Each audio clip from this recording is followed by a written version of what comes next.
So as you guys all know, we have a quarterly earnings call. And the way the process begins is that we first have to close the books.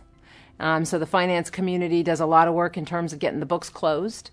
And then we start to analyze the numbers and really understand what happened in the numbers. And we go through a series of meetings that we call the story behind the numbers to really understand and get the insights of what's happening in our businesses so that we can help and share that with our investors on our earnings call. So there's a lot that goes on in our earnings report. From a numbers perspective, we obviously talk about revenue, revenue growth, revenue relative to expectations. We talk about what our gross margins are doing across the different businesses. We talk about what our operating profit is across our businesses. And for those of you who may not know, operating profit, you have revenue.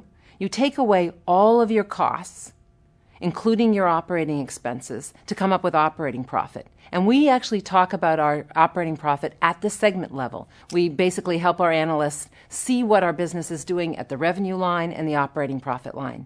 And we share that with them, and they're really interested in a couple of things. One is year-over-year compares. How did we do last year versus this year? How did we do last quarter versus this quarter? And then the other thing that is incredibly important is how did we perform relative to what their expectations were?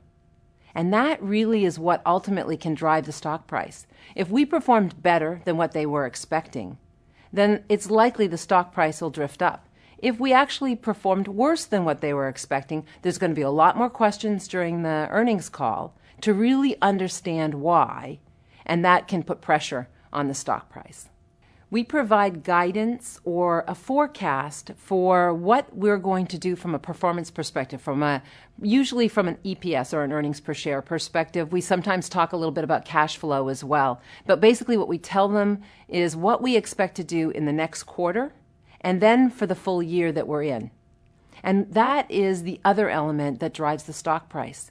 Is not just how did we perform this quarter, but how is that performance going to drive future performance? And so when we come out with our guidance or our forecast, we basically say to them, you can hold us accountable for delivering the following EPS next quarter and the following EPS for the full year. And it's kind of the measuring rod against which our investors can measure how well we're performing.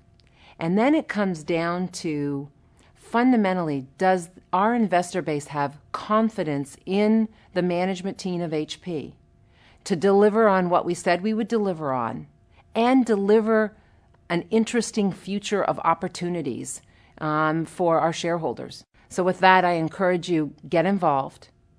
Knowledge is power. Ultimately, you will be a better employee. You will be a better ambassador for Hewlett-Packard if you really understand what's going on.